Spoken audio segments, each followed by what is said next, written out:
Era il 19 ottobre del 2003 quando Giovanni Paolo II, proprio in questa piazza, di fronte ad una folla immensa, proclamò beata Madre Teresa di Calcutta, la piccola suora dal grande cuore che ha dedicato la sua vita ad aiutare i bisognosi tra i più bisognosi.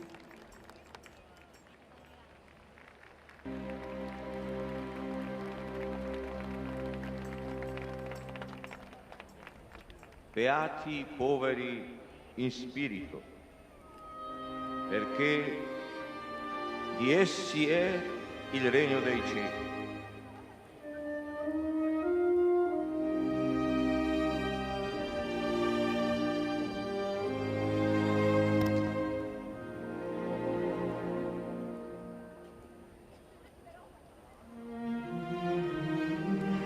Beati gli afflitti, perché saranno consolati. Beati i miti, perché erediteranno la terra. Beati quelli che hanno fame e sete di giustizia, perché saranno saziati.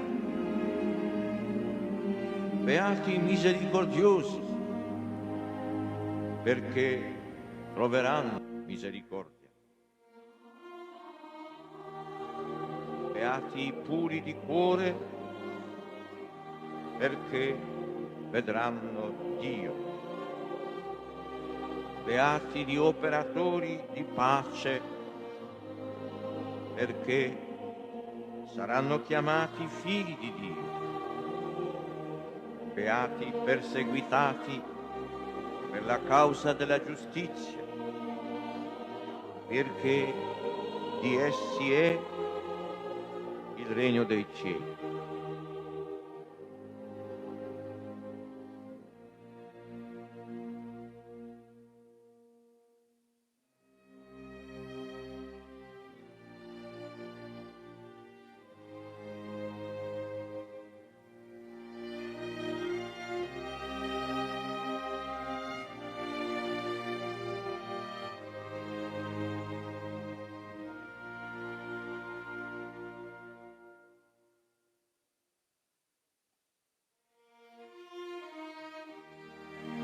Beati voi, quando vi insulteranno, vi perseguiteranno e mentendo diranno ogni sorta di male contro di voi a causa mia.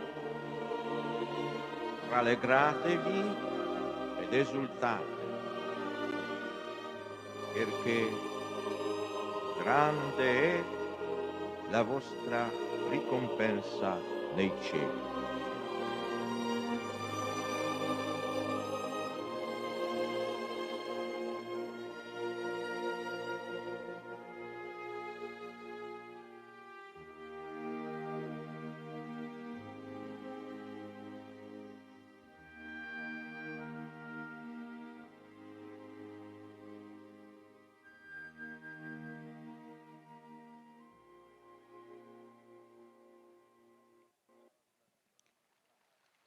Madre Teresa diceva di sé: io non sono che una piccola matita nelle mani di Dio, che sta scrivendo e inviando una lettera d'amore al mondo.